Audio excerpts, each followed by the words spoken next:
Hey, how's it going, everyone? We're back for another episode of The Final Whistle with myself, Lane Dayton, and we're going to be doing another team preview of my Canadian team, Toronto FC. We're going to do the other two Canadian teams in a little bit here. We're going to do Montreal Impact in another couple days, and same with Vancouver Whitecaps. Those are going to be look forward to. But today we got Toronto FC, a team that's been quite quiet this past offseason. They haven't really done much besides the signings of Justin Morrow, re-signed Justin Morrow, and re-signed Zavaleta, two key signings, and then you brought in new manager Chris Armas after Greg Vanney left. I think that's really crucial.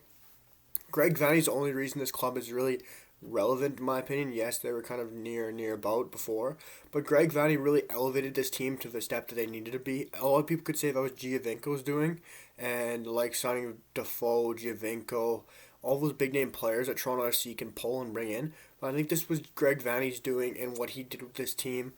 And I think it's going to be interesting to see how Chris Armas, the new hiring of a manager, is going to really step up to the plate because he has a lot of big shoes to fill in here. They still have a designated player to sign if they can bring in one, which I'm sure they will because Toronto always manages to do it because they're not picking up the option on Pablo Piatti, who played for them last year and was brilliant in my opinion. I thought he played fantastic. I think it's a shock that they're not bringing him back. I mean, yes, they have a lot of young, youthful attacking players in the wings, but I mean, you still need the experience in a guy like Pablo Piatti, who's played across seas in Espanol and an Argentine international. I don't know why they're not picking up this option, but at least it leaves them a designated player to go out and try to get, which they haven't got yet, which is quite surprising. Still going to preseason, and the games are coming thick and fast soon, and you got to get that designated player, and you got to get your roster ready because it's hard for a player to just come over from overseas and just jump in straight away, as we saw with ALEJANDRO Pozuelo, but he's a different kind of talent. Scored 2 goals in his first 2 games, probably goal of the season that game. And Chris Armas, like I'm saying, has some really big shoes to fill in here because Greg Vanney's built a dynasty and built a legacy in his name.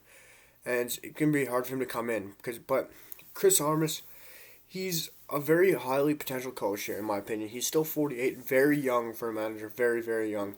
He stepped in 2018 in New York Red Bulls, took the first team job as manager, stepped up from assistant coach to head coach, or head manager exactly, and he took over the role from Jesse March, who actually left from New York Red Bulls to go up to Red Bull Leipzig, as you do in the Red Bull chain, as it will. We got Leipzig, you got Red Bull Salzburg, and New York Red Bulls. And that's where Jesse Marsh went. And then you had Chris Armas stepping up in 2018 to take that role, which was great for him. I think he did really well there, in my opinion.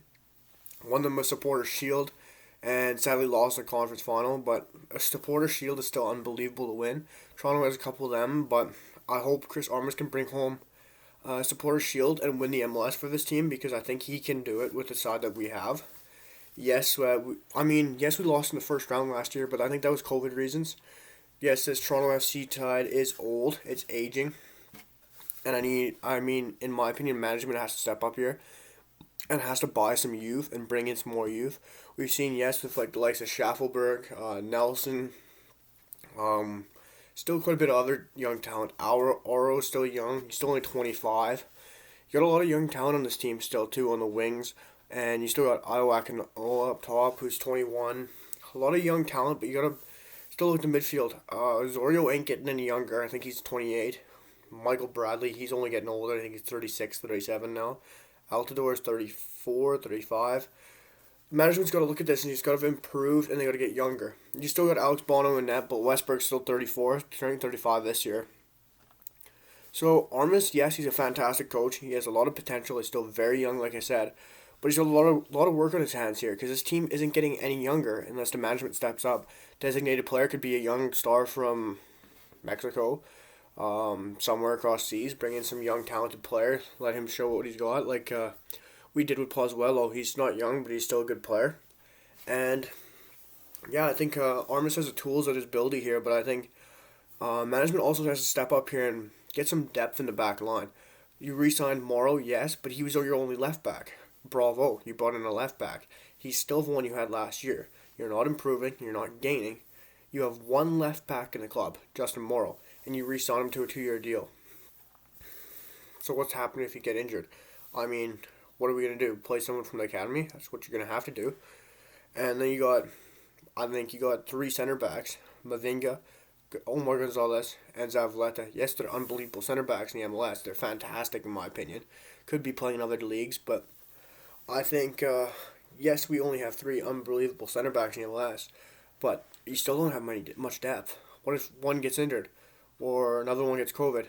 You're playing a right back or a left back at center back, likely a right back. And at right back, you only have Auro. Auro's there. Yes, I know I'm leaving out Richie Larea, but in my last video of Canada, as you guys would have seen, and if you haven't seen it, go back and watch. Richie Larea is being talked about going to Besiktas in Turkey. Atiba Hutchinson mentioned him to go to there, and Besiktas are highly rated and want him a lot, and they're gonna probably give him a concrete offer in the next couple of weeks. In my opinion, I think it's gonna happen.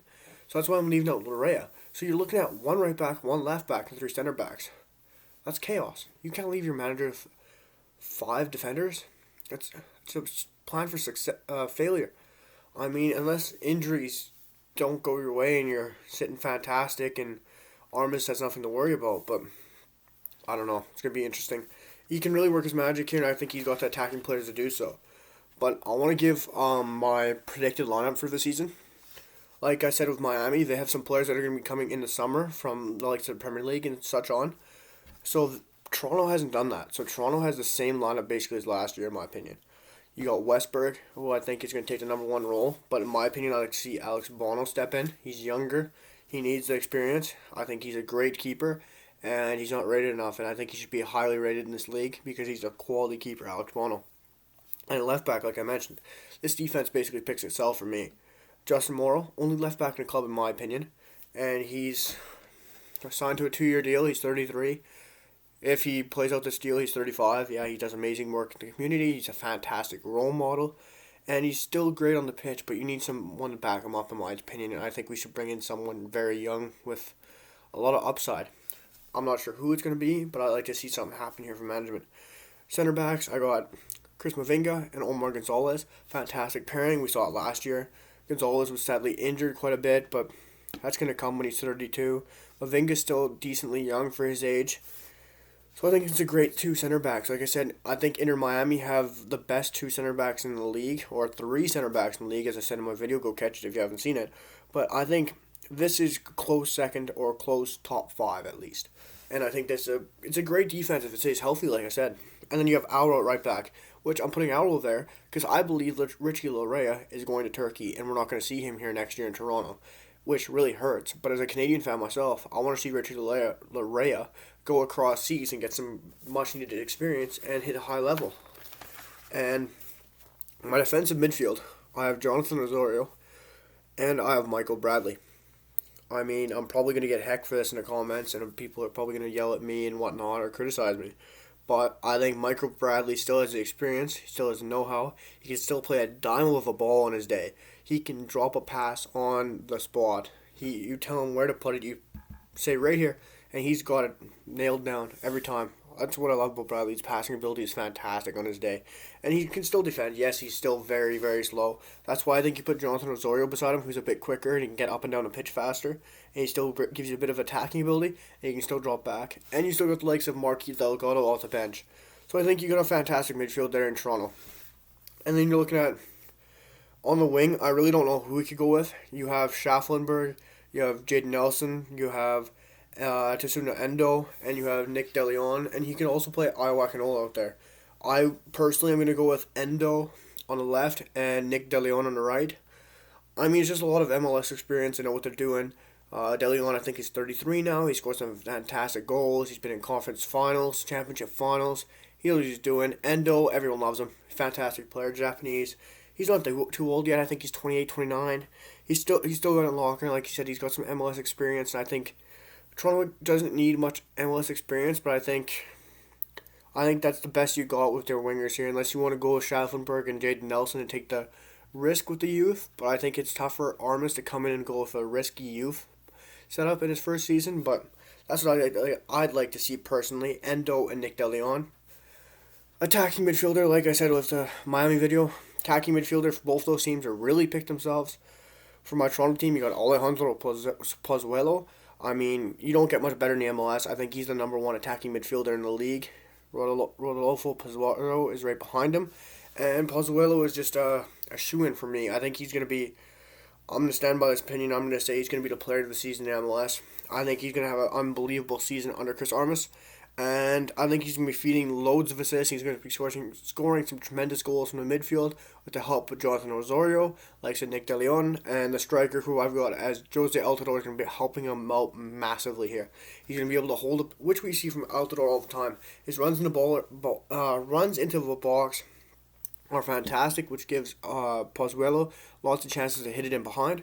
And Altidore is great with his hold-up play and back to goal, and that feeds into Pozuelo's game a lot, who can shoot from distance, win a penalty, draw a foul, shoot a free kick. Beautiful game. But I think Altidore is going to start just because of those reasons. But as we know, Altidore gets injured a lot, and he's a lot older. 21-year-old Iowakinola, I'm not sure if he's still chosen his nationality yet, if he's chosen Canadian or if he's chosen U.S. Personally, I want to take him Canadian. Then we'd have Jonathan David, Kyle Aaron, and Iowakinola, who I think is going to play in Europe one day. And I think I want to see Iowakinola start. He's faster. I think he's smarter. A lot more upside. A lot more potential. I think he can raise his value a lot this season. And I think Armas, if he's going to take a chance on youth, I'm putting in Iowakinola every day. That's my lineup. I got Westberg, Morrow, Mavinga, Omar Gonzalez, Oro, Osorio, Bradley, Pozuelo, with Endo, Nick DeLeon, and Josie Altidore, and hopefully Iowakinola. And I'm going to say this Toronto team finishes first in the conference, and Chris Armas is going to get them to the final. And I'm not going to say whether they win or not. They're going to go to the final, in my opinion, or just lose out in the championship game, sadly. But Toronto FC, if they make the playoffs, I think they're going to go all the way or just miss out just barely. Because I think Armas can do a fantastic job, and I think he's going to shock a lot of people. This has been another episode of The Final Whistle with myself, Lane Dayton, and we're going to have some more MLS teams coming up like Vancouver Whitecaps, Montreal Impact, LA Galaxy, LAFC, Atlanta, and maybe your favorite team coming up this week and next week. Can't wait to keep going, and I can't wait to see what everyone thinks of this video. Drop a comment, leave a like, and drop a sub if you like my video. See everyone, and I'm excited for the next one. Bye, everyone.